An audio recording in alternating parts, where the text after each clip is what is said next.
sujet dont on avait parlé brièvement il y a un moment. C'est tout ce concept-là autour du storytelling. Donc, en français, pour ceux qui ne le savent pas, le storytelling, la traduction, c'est la mise en récit. Alors, donc, c'est créer une histoire.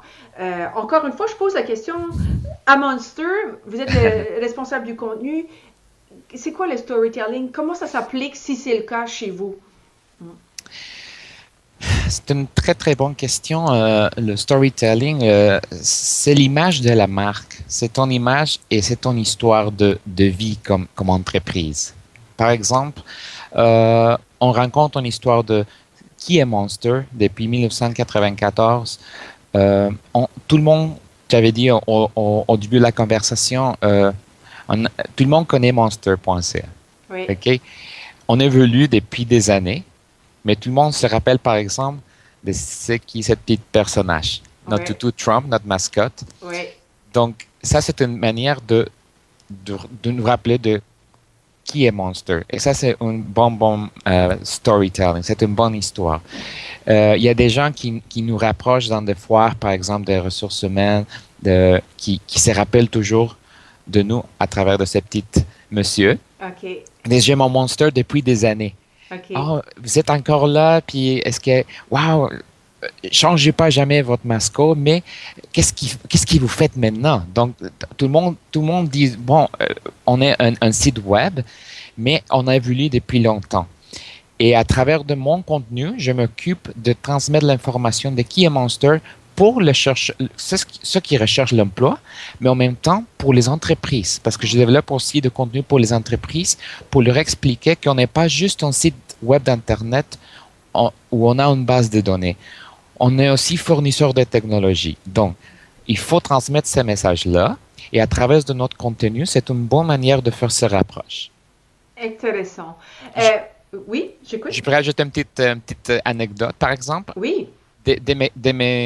Une de mes contributeurs, par exemple, elle a travaillé pour Monster durant 5 ans.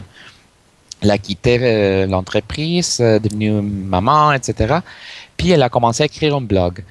Puis j'ai lu son blog à elle, puis je dis, elle pourrait être un très, très, très storyteller pour nous. Okay. Donc, je l'ai embauchée comme une contributrice, freelancer, je m'excuse. Oui. Et puis, elle raconte l'histoire de cette expérience au sein de Monster, puis maintenant son expérience comme un freelancer qui écrit contenu pour nous. Et ça, c'est une manière très, très particulière de transmettre une histoire et même transmettre un message. Excellent, excellent, c'est intéressant. Puis c'est très, comment dire, c'est une façon aussi dans le sens que votre public, j'imagine, j'ai peut-être tort, là, mais est-ce que votre public est quand même un public jeune, c'est un public qui utilise les technologies, donc c'est tout à fait en lien avec l'image justement que vous transmettez là. Donc c'est très intéressant.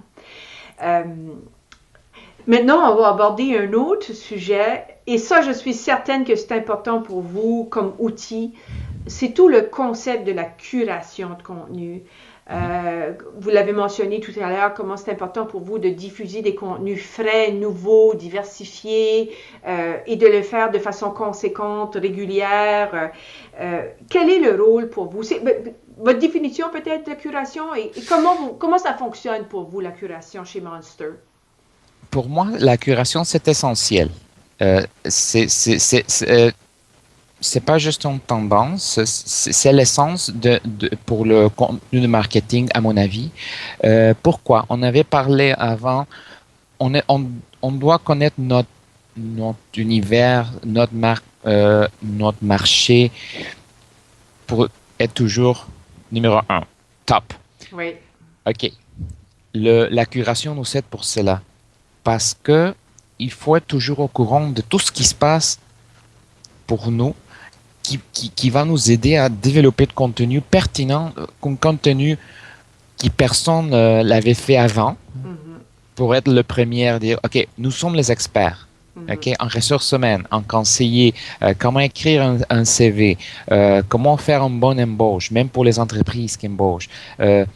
éviter le turnaround. Il y a beaucoup de choses l'information court très, très, très vite.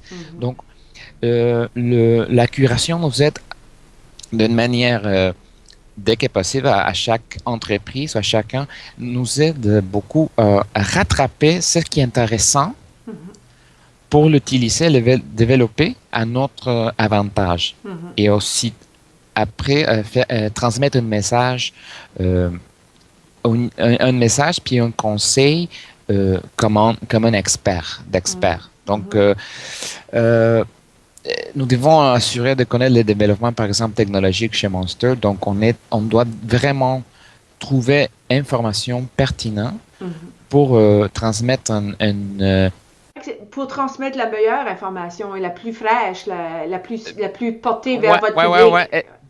On doit être vraiment éveillé et réveillé parce que aussi nous donne la créativité pour développer un contenu qui personne ne l'avait fait avant. Oui.